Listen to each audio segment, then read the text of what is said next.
Namaste Saraswati Deve Gauravani Prachari Nirvishesha Shundagadi Prashati Deshapani Namo Mahavanyaya Krishna Prema Pranayate Krishnaya Krishna Chaitanya Namane Gauru Krishna He Krishna Karuna Sindhu Dinabandhu Shakapade Udesha Mukta Shri Radha Kanta Taptakanchana Gauranga Shridhari Vrindavaneshwari Vrishabhanu Sute Devi Paramade Nilachala Nivasaya Nityaya Paramatmane Balabhadra Subhadra Vyam Jagannathaya Vachhakalpatarusya Kripasindhurvevacha Patitanam Pavanebhyo Vaishnavebhyo Namo Namaha Jai Shri Krishna Chaitanya Prabhu Nityananda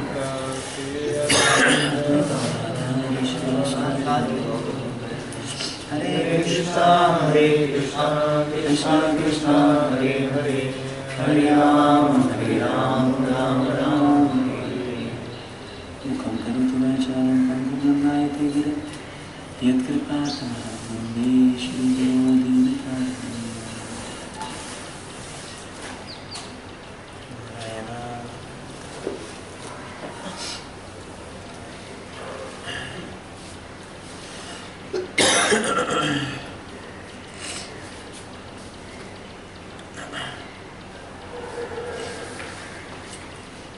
Text for today. Nakarmana manarambhan Naishkarmyam purusho vashnate Nacha sanyasanadeva Siddhim samadhi gacchati. Not by merely abstaining from work can one achieve freedom from reaction. Not by renunciation alone can one attain perfection.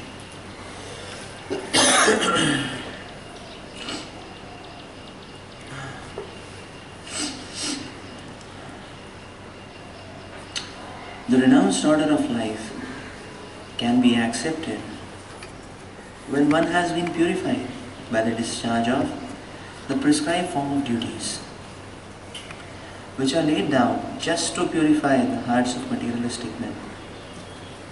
Without purification, one cannot attain success by abruptly adopting the fourth order of life, sannyas. According to the empirical philosophers, simply by adopting sannyas or retiring from fruitive activities, one at once becomes as good as Narayan. But Lord Krishna does not approve this principle. Without purification of heart, sannyas is simply a disturbance to the social order.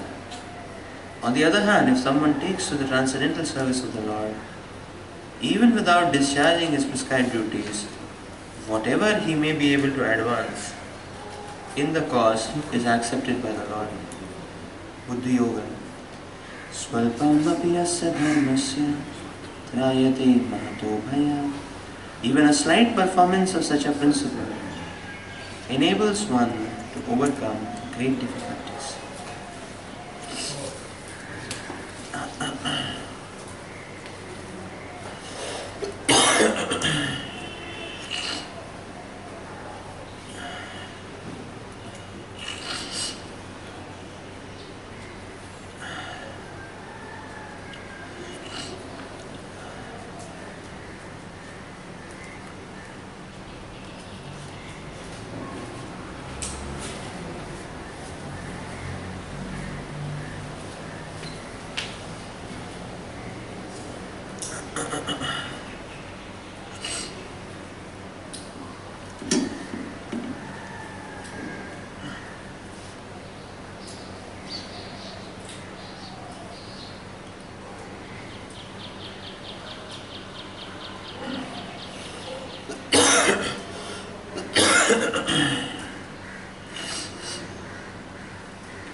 The difference between jnanis and devotees is that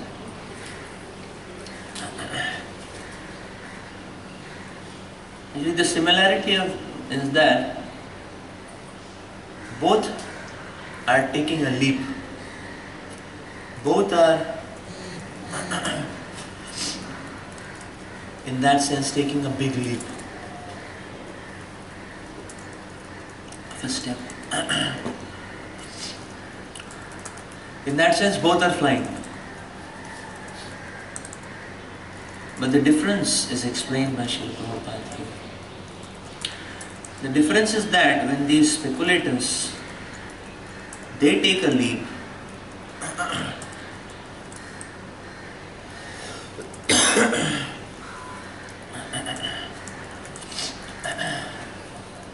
there are no safety nets below.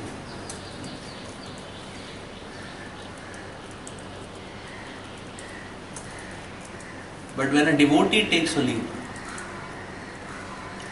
there are safety nets below.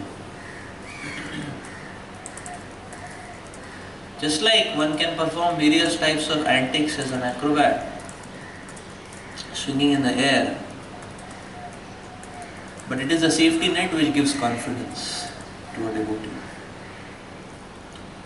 And this safety net not being there, one slip, one miss, and a person is gone forever, never to be seen again on the grounds of transcendental realm. But for a devotee, the case is not like that. So therefore, the understanding which Srila Prabhupada gives here is that what is that safety net for a devotee? That is very important to understand.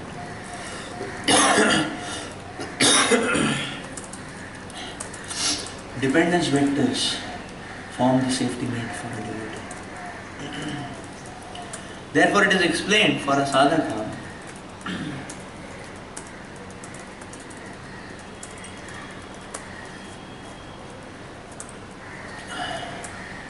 that in whatever activities a sadhaka does, the consciousness should always be that of prayers.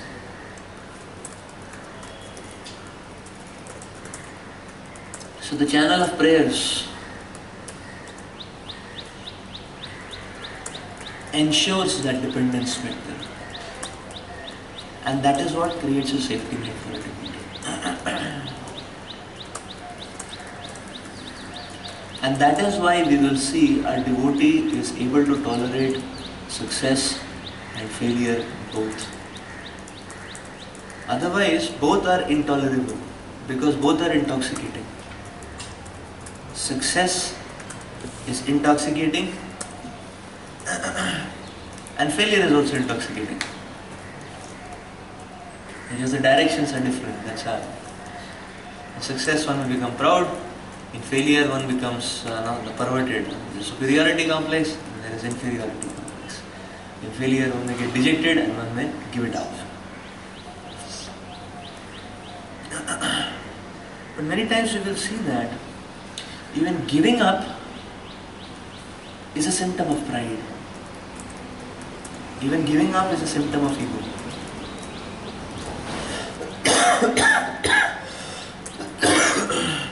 One was undertaking service, there is no success, some failure happened, and one gives up.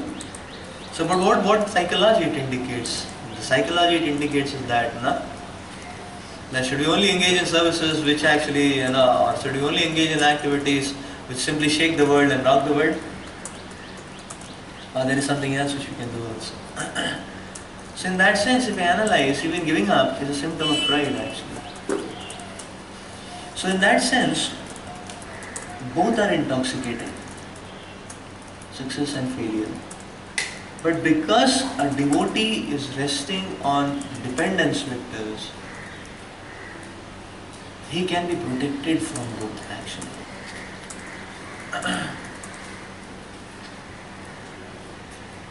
So this aspect of,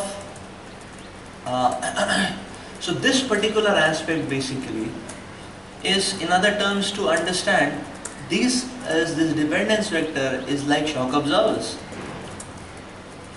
It's like sometimes there are these AC Volvos, and they have such powerful shock absorbing system. You won't realize that you are in a bus. But if you sit in Sarkari, SB, STC, no, one will have full experience. Yes, it's up down, no? Like that. But these shock absorbers, you don't realize that you're sitting in a bus. It's running on Indian roads. Why? Because shock absorbers are there actually.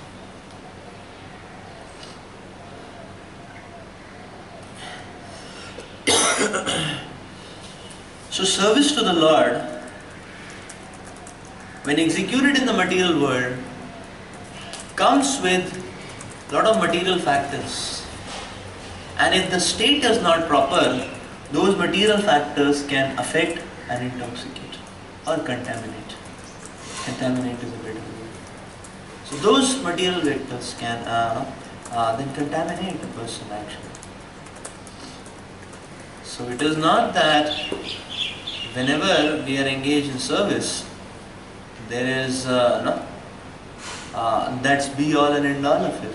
But the state of heart is very important. Where is our heart pointing to? If our heart is pointing to, if our heart is filled with prayers, while activities are filled with dynamism, that is the best combination. In which case, because service is being executed in the material world, whatever factors come along, it will act, this consciousness acts as a shock absorber. And that is what it is said actually, okay, service. Say for example, now service can be executed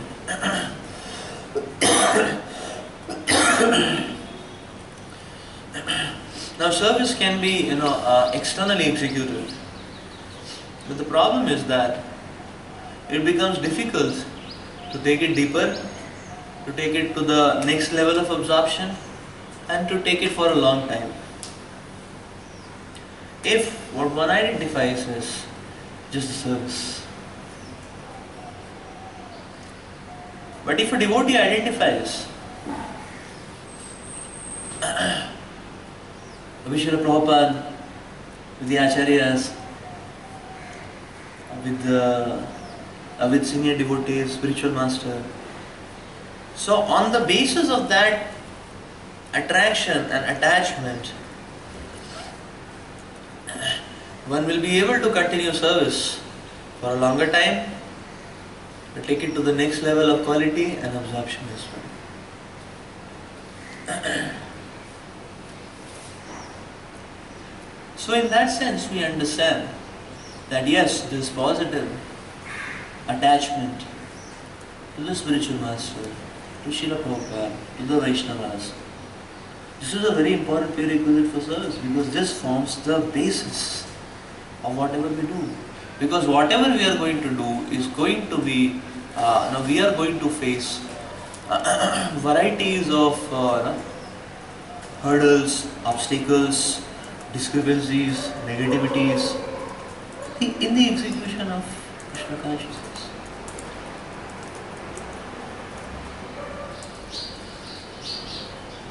So what is that which protects us? Generally, when problems come, devotees give it up.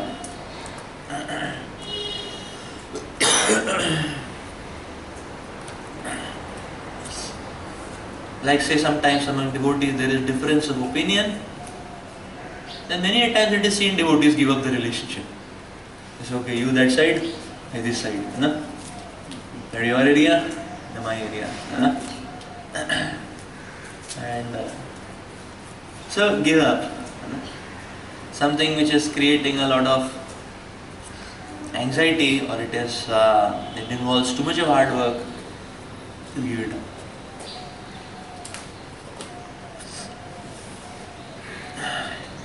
So here the Lord is discouraging these give up algorithms. And that's what the Lord is telling, that merely abstaining from work is not going to help. Just because something is difficult, we just give up.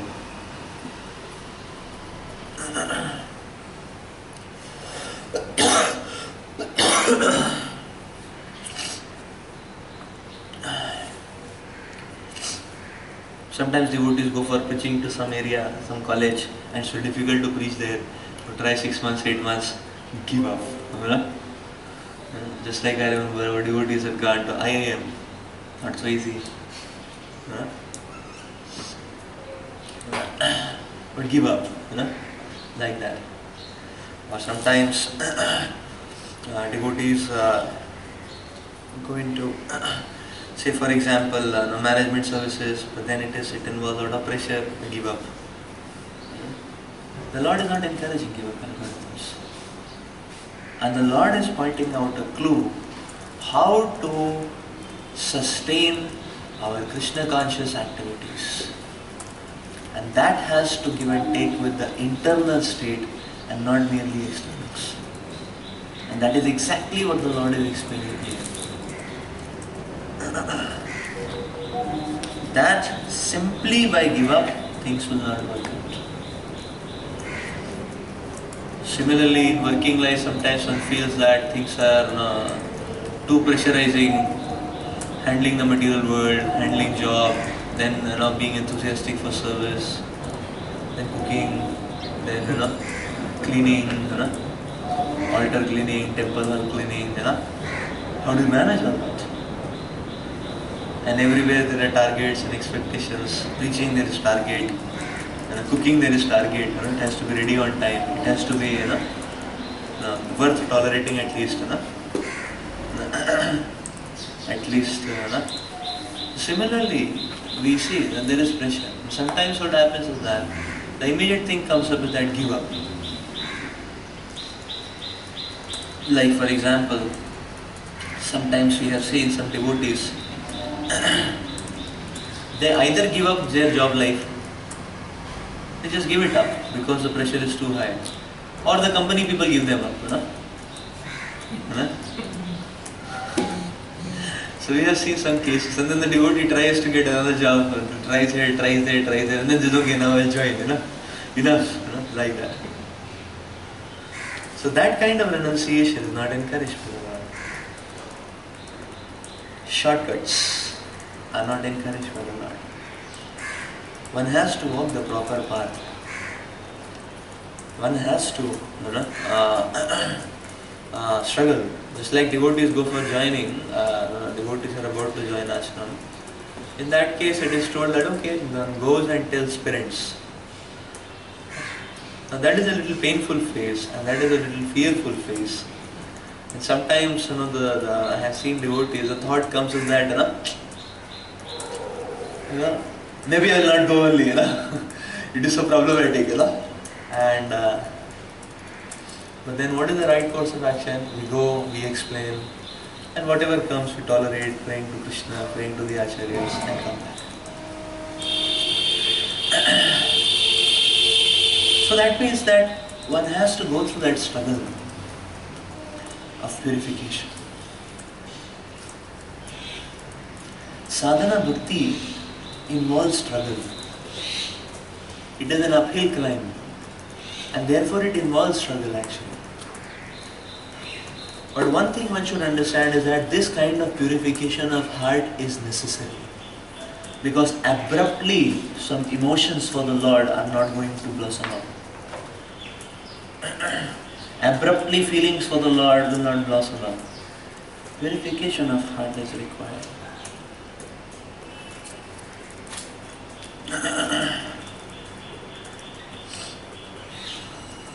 And that's why Prabhupada is making the point here that without purification of heart, sannyas is simply a disturbance to the social order. Anytime we take an abrupt decision in life,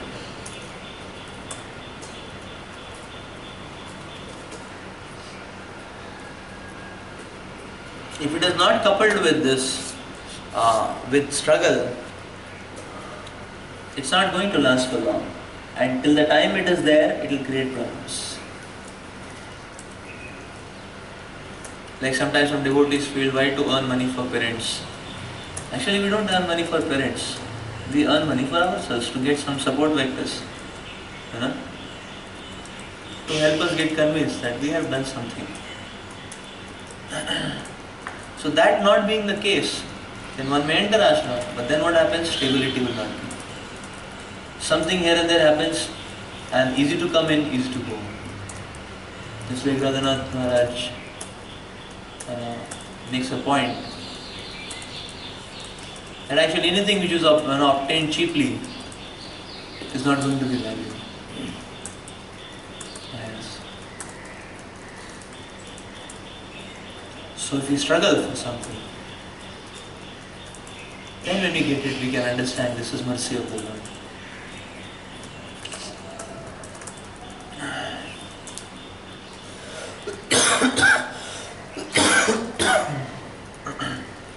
Disturbance to the social order. This is a very essential point. Like sometimes, in college, some student devotees, they go into trance, and they become transcendental to all the material modes. That means what? They stop going for classes, or they go for classes and there is samadhi, or they stop studying.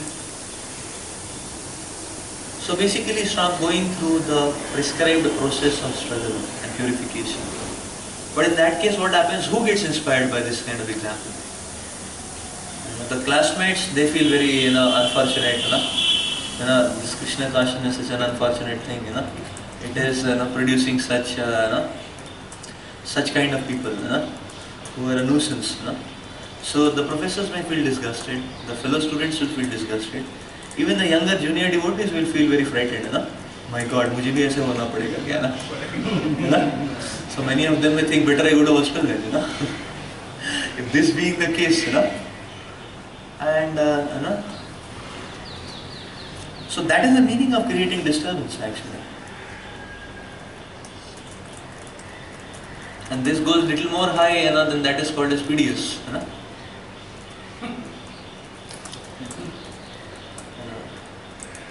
Like I remember one time one of the devotees in PDS, and it was mid-semester time, and he used to catch second years and preach to them, ये पढ़ के क्या फायदा, जड़ा विद्या मायार वैभव जीव को बनाए गाधा, and ऐसे भगवान के ऊपर विश्वास होना चाहिए, faith in the Lord, dependence on the Lord, Vaishnav song पढ़ो, फेल भी हो गए तो क्या है? Krishna will steer the boat ahead. And I have seen actually these kind of preaching, and these second year devotee students, they would be trembling. ये क्या चल रहा है ना? ऐसे तो कभी सोचा नहीं था वॉइस में होगा. उत्पात actually. This is उत्पात.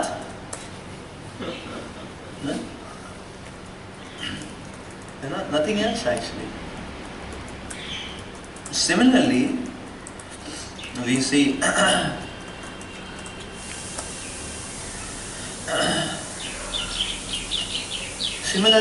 like say for example somebody every day is working till 12 o'clock in the night and may not be studying, maybe doing some other thing, preaching Krishna Katha, and as soon as 9:30 happens everybody is fearful, ये प्रभु के पास नहीं जा रहा है ना, ये तो पकड़ के लेक्चर चालू हो जाएगा ना.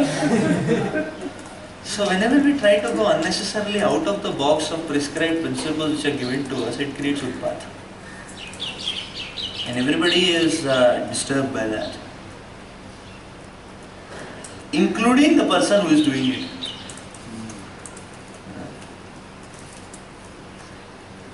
So show off many times, or simply external without internal, creates a disturbance even for the person who is trying to stand by it. Because there are no support systems down, there are no roots down. And how much one can hold on to simply an external superficial activity.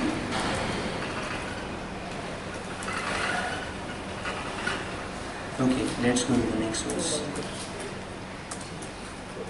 Then what is the meaning? We should also told that we should protect ourselves from bias, extra endeavor, and And also like that Bhagavatam, although Brahmana comes, he tells that I renounce all material activity. Material activities are not so important. We should focus on the spiritual aspect. So how to protect going into that zone? Sometimes teaching activities are very important. But in doing that, sometimes it disturbs our internal consciousness and we go into the other zone, where the activity looks more important and internal consciousness is important. Regulated importance. Like working life, 8 hours in the company, one can work. Or whatever prescribed timings of office and company are there, that is fine. We can work in that. But when one comes to voice, we should not bring that along with us. That will become utpat. So when you come to voice, we should be eager for spiritual activities, preaching, serving, deity services, cooking services, whatever. Backup services. So that should be the code of conduct, is it not? Not that, so regulated importance.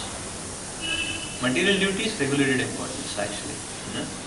And spiritual duties, yes, we should be enthusiastic towards spiritual duties, but again within regulation. Regulation, we have regulations, regulation of timing so that we don't cross over health boundaries. Regulation of sadhana, so that we have some consciousness, is it not? How do we get a prayerful attitude? How do we get dependence factors? We need solid sadhana for that. And if that not being the case, then it is simply an external. Balancing is important. Yes.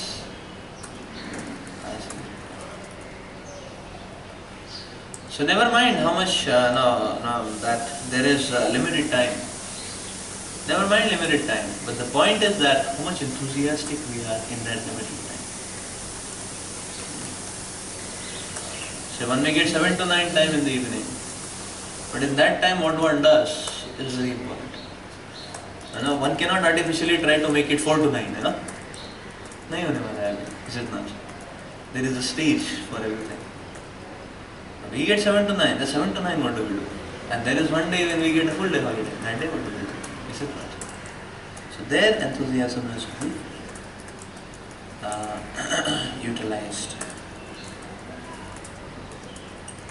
Nahi kaschit shanamapi jatu tishtati karma krit karyate hi avasha karma sarva prakriti jayet guna. Everyone is forced to act helplessly according to the qualities he has acquired from the modes of material nature. Therefore, no one can refrain from doing something, not even for a moment.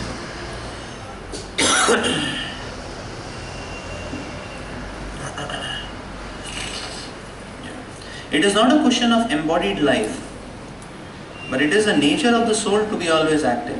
Without the presence of the spirit soul, the material body cannot move. The body is only a dead vehicle to be worked by the spirit soul, which is always active and cannot stop even for a moment. As such, the spirit soul has to be engaged in the good work of Krishna consciousness, otherwise it will be engaged in occupations dictated by the illusory energy. In contact with material energy, the spirit soul acquires material modes, and to purify the soul from such affinities, it is necessary to engage in the prescribed duties enjoined in the Shastras. But if the soul is engaged in his natural function of Krishna consciousness, whatever he is able to do is good for him. The Srimad Bhagavatam affirms this. Tattva sudharmam charanam bhujam hare bhajana pakotha pate tato yadi yatra kvava brahma buddha musyakim Kovartha apto bhajatam sudharmataha. If someone takes to Krishna consciousness, even though he may not follow the prescribed duties in the Shastras or execute the devotional service properly, and even though he may fall down from the standard, there is no loss or evil for him. But if he carries out all the injunctions for purification in the Shastras, what does it avail him if he is not Krishna conscious? So the purificatory process is necessary for reaching this point of Krishna consciousness. Therefore, sannyas or any purificatory process is to help reach the ultimate goal of Krishna consciousness, without which everything is considered failure.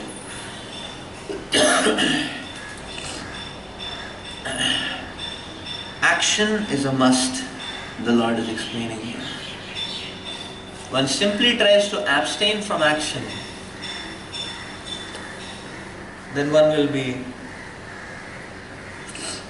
be forced to act by the modes. So the energy to act always comes from the soul, but then the modes direct the energy, and therefore one has to catch hold of the principles of Shastras and engage in Krishna consciousness. If that engagement is not done, either because of resistance or inertia, or because of laziness, or because of a drive for, okay, let me become simply purified, or first I need to be very pure, activity, if it is given up, the modes will engage. So positive engagement as prescribed in the Shastras is the goal. So we will stop here. We will take it up from this point in our next class, next week, next Sunday. Srila Prabhupada ki jai. Granthra Srimad Bhagavad Gita ki jai.